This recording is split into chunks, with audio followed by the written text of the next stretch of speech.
So my first question is why you wanted to become a filmmaker? Were you always inclined towards storytelling, or were you always inclined towards films? Seems to as Indians, we are all inclined to from a very young age. Like the magic of films, the sheer beauty of going to a cinema and watching a film. Mm, That was there from a very early age. But the idea to become a filmmaker developed much later. Mm, maybe when I was in my plus two, like in my 11th and 12th standard, at that time that idea got concretized. So yeah, maybe at that time, and I studied in a boarding school from the fifth grade to 12th grade. So yeah, in those times, we used to have a lot of conversations about the films which we are going to make in the next 3 4 years after going out. We had a small group of friends, and we were all very much interested in filmmaking at that time.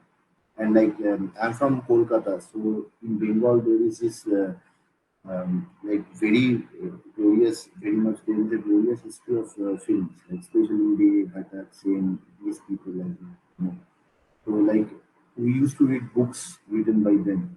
So and especially Satyajit Ray, the way he like elucidated the process of filmmaking.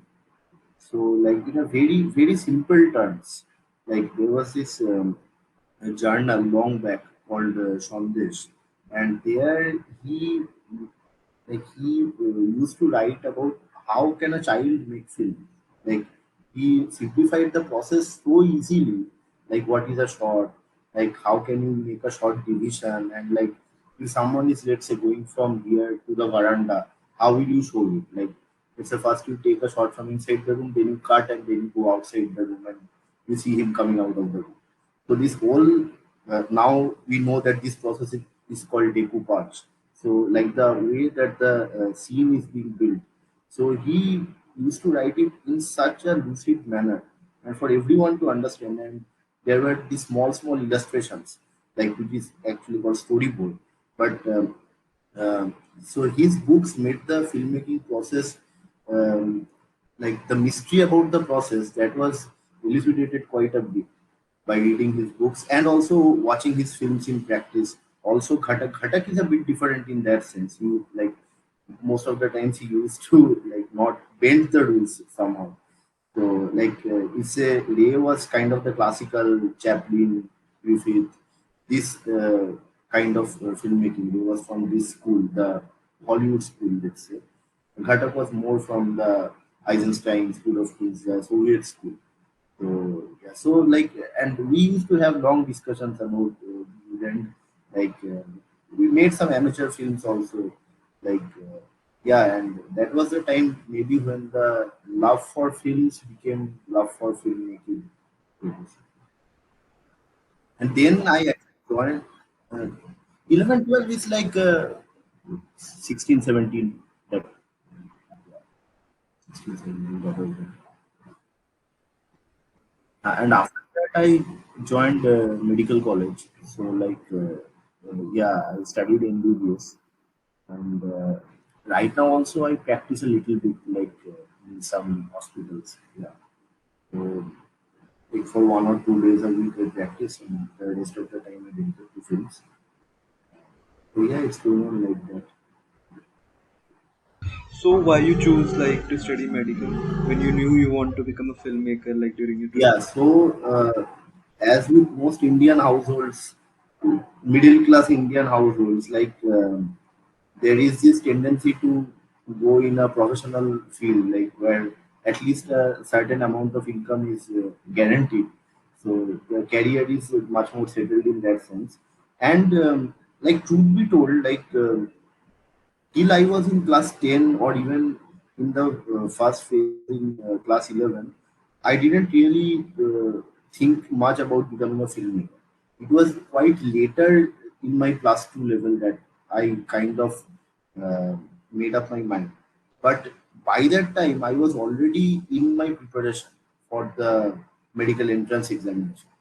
So, and I was also sure about one more thing, that I will study in some film school, either Pune or SRFTI, or if I not get into FTIA or SRFTI, then some other film schools. But I was more or less sure that I will study in a film school. So, and then I saw that if you have to get admitted in a film school, you will need a graduate degree.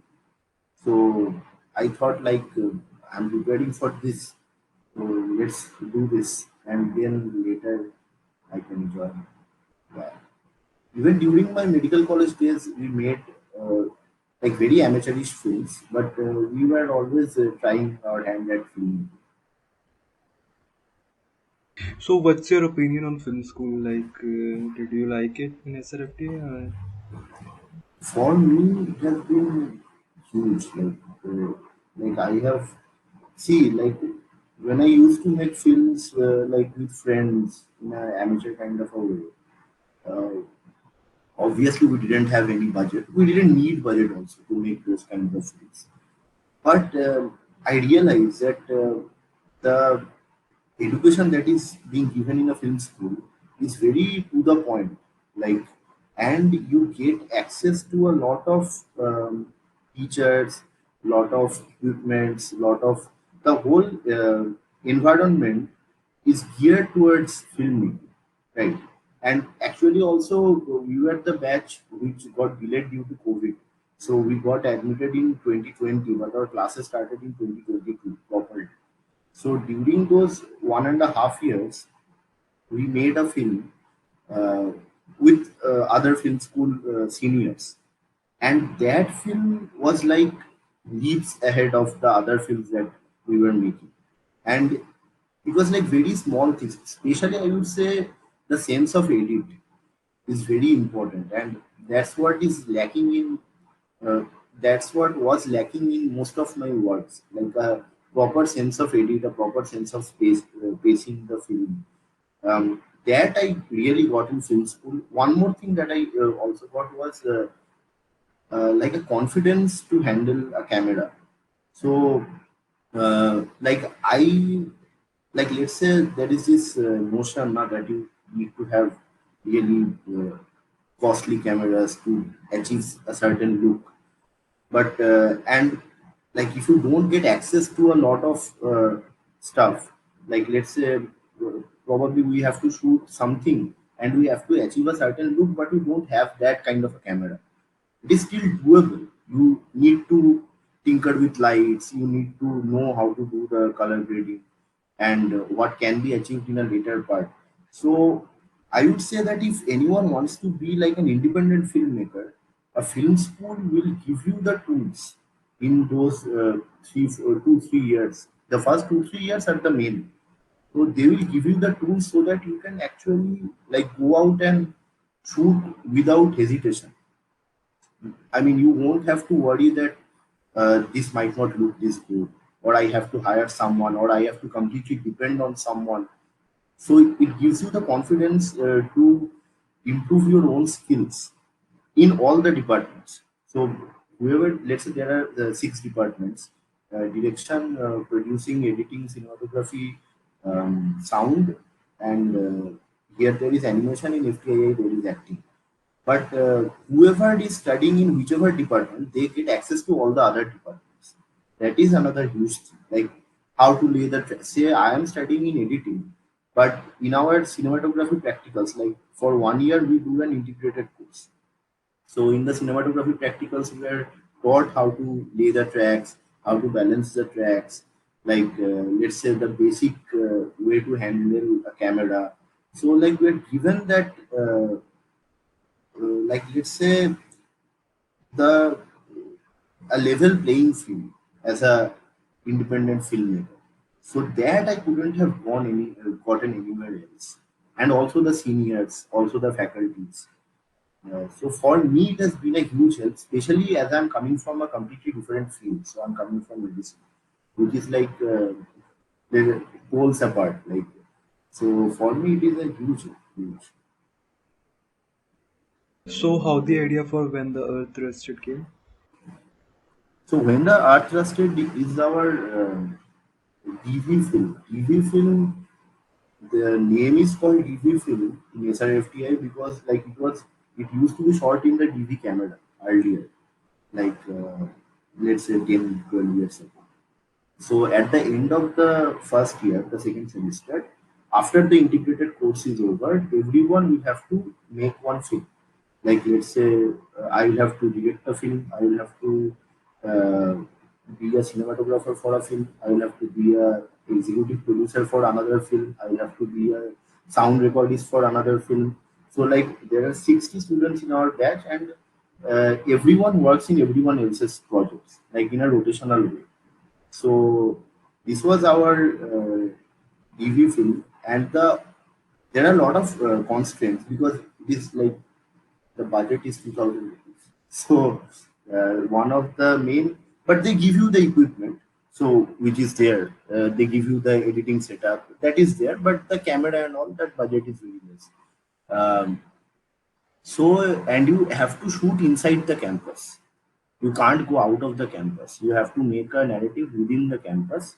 So I thought that let's make something which is related to the campus. So, and I kind of use this docu-fiction kind of an aesthetic. So, and actually it is based on something that happened in our campus a few years back when we started. We lost a classmate of ours due to some issues, and that kind of that haunted me a little bit, and I wanted to explore uh, the reaction of the larger student community. But I didn't I fictionalized the character. So the the character which is there in the film is not that character, but some parts are inspired from his journey. And then some the interviews that I took, some of them were scripted, some of them were totally genuine interviews. So, and I took a lot of interviews, and then during the edit, I kind of got into like I kind of discovered a structure, and then there were these parts which were shot like a fiction film. There were these parts which were animated, and so the narrative came a little bit later, so to say. Yeah, it was a very interesting journey. So I had this idea, this hook, which I wanted to start with, and then I kind of and so this is a film where I had nothing to like. There is no like financial. Yeah, I have to do this. There is no commercial pressure as such, so I can do whatever I like. And the faculties were also like very like they were all for it that we experiment a lot. So I can experiment with the form a lot, which might not be possible in other kinds of work. So which has a lot of financial constraints, maybe, or financial expectations. So in that sense, yeah, it came. There was a real incident, which was the starting point, but then it became a film of its own, and then I wanted to mix up all the elements and see where it takes the film. So that's how the film came. And the people you were interviewing, were your classmates? Yeah, yeah. Classmates or yeah, all of them were classmates. No, there was one senior. Rest were all classmates. Okay. And how much time it took to like complete the film? So we started. So actually, like right when we got into the institute, I was shooting a lot of things, like different kinds of things, like people in a shoot, people partying, people watching a film. Like I was constantly shooting a lot of things. I didn't know that I will use some of these footages in the film. But if you want to ask about the shooting proper, I would say it's the fiction part took 2 days. Like initially there were some scenes, and at the end there were two scenes. Those took 2 days. But the interviews, I was shooting on and off, like let's say 4 or 5 months, I would say. In the meantime, I will edit some. Then I will go out again and shoot. Then I will edit a little bit more. So the whole process, I would say, it took around 5 6 months. 6 months. Yeah, And the use of still photography in the opening scenes yeah. and So animation. yeah, so um, it kind of so this film is structured like a flow of ideas, right? And uh, there is no like hardcore narrative as such. There is a narrative obviously, but it's more like a mind space of that person. So the structure is that this person who has been lost, like who is not no more in the campus, and people are trying to process his absence. So he is writing a letter to an old friend of his from his childhood years. And during while writing that letter, so while we write a letter, it's like words and images that come to our mind, and it's not always like a strict let's say, especially if we're writing a letter to someone who is very close to us, we sometimes go off on tangents, like, and then again come back to the point. And so his letter kind of felt to me is more like a series of skills rather than a video. A series of skills is also a video, like that is the definition of a video, right? But it felt to me more like I can get the crux of his mind space in a much better way if I can show skills. That's what I felt. And also I use old images of SRFTI, where that sense of time passing can be shown. That is there also. And animation is also that mind space only. Now. And the way that the snake is coiling and he's reminiscing about his experience with his friend in his village. That snake used to lie down around a well, and that is, and somehow it felt to me that uh, I would it's kind of that is uh, consciousness is going deeper in a deeper place, right? And that snake is appearing from there.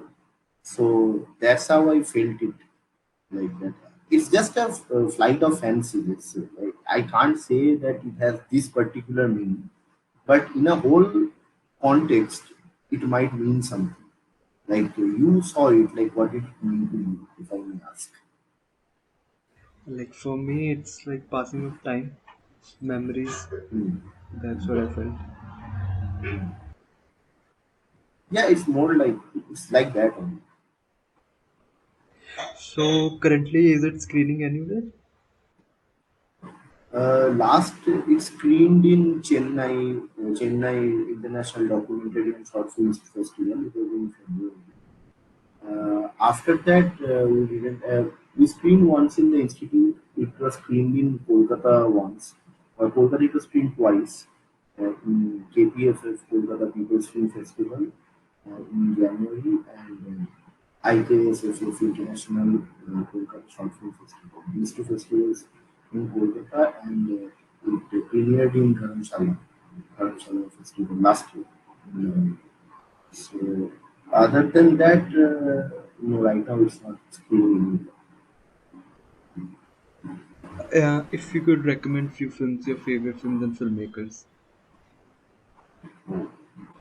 So I would say my favorite filmmaker for a long time has been Terrence Malick. Like Terrence Malick and Kim Ki-duk also. So Terrence Malick has that transcendent element in his films. Like uh, like his films could be about the most mundane things or very dramatic things, like let's say in the Tree of Life. The it is a very mundane story. It's a family drama, so to say. But the way it transcends, that is his hallmark. In other in the other way, you can see a Thin Red Line. It's a very dramatic story, but it has the same quality of transcendence. Same with Badlands, same with Days of Heaven.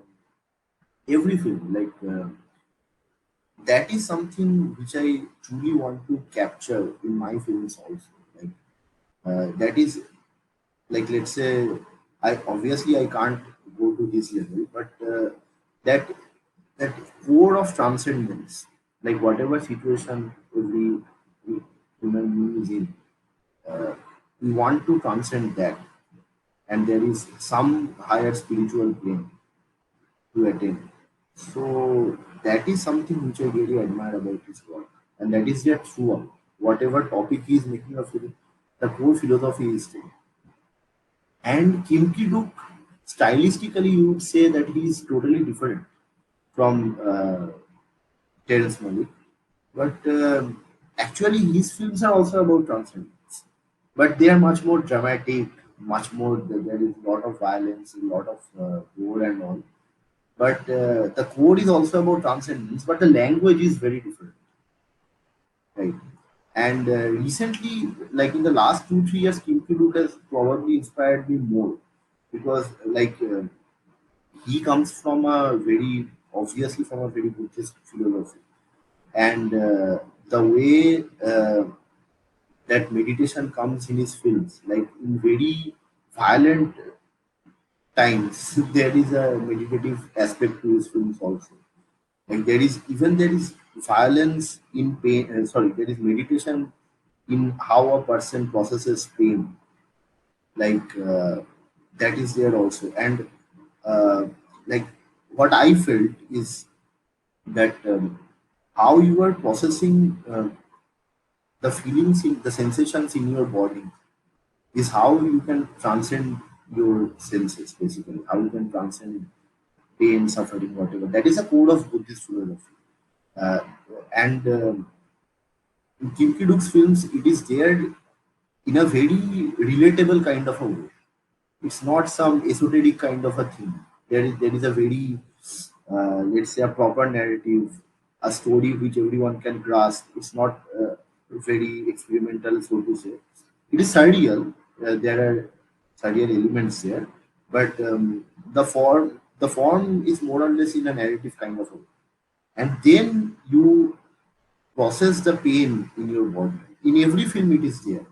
Sometimes extreme pain, sometimes less pain. And how you ultimately transcend that pain is basically his philosophy. So these two filmmakers, I would say, um, really, really inspired me.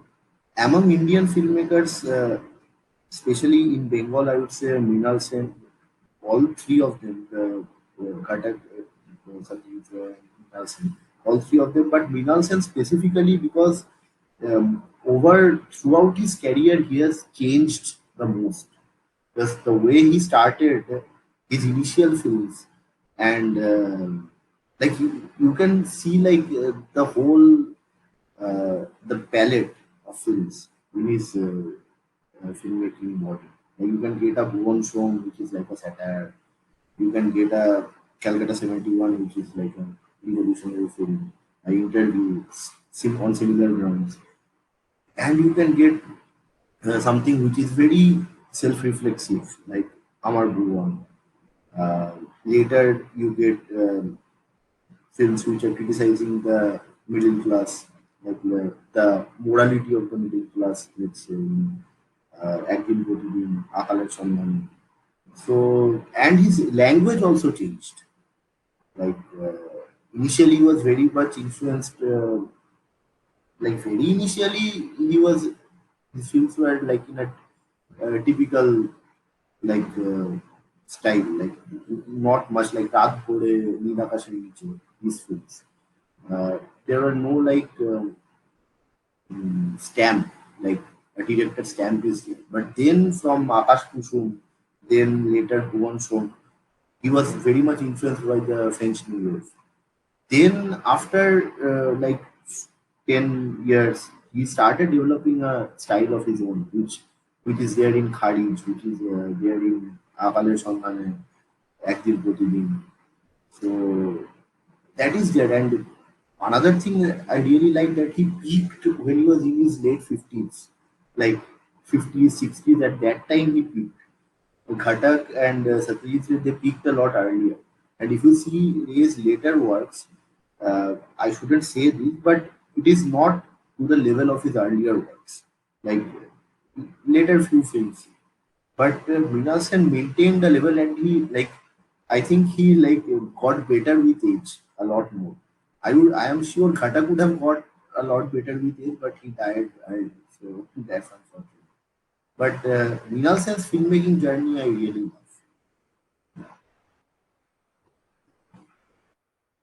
Are you currently doing any other projects? Any projects? Right now, so we are in our institute, so we are we are doing the pre-production of our short film in the institute, which will be shot in few, let's say, after 2 3 weeks. So we are in the pre-production stage of that. I am also making another film on my own, which is at the last stages of post-production, and color grading is going on. So that film is probably finished. Uh, and there are other projects also which are going on. But I'm working as an editor on a few projects. Uh, this I edited an Assamese film directed by Mehdi Jahan. That was my first feature film as an editor. It's called Joymati Never Left, and that that got screened in Rotterdam this year. That got screened in Rotterdam. Yeah, that was a very interesting project. Also, I worked. This was the first time I worked in a language other than Bangla. Or my film is, let's say, in Odia, but it's in SRFTI, so it's like a known space. It's not something which I can't handle. But this film, the whole language and the culture was very much alien to me, and it was a great experience.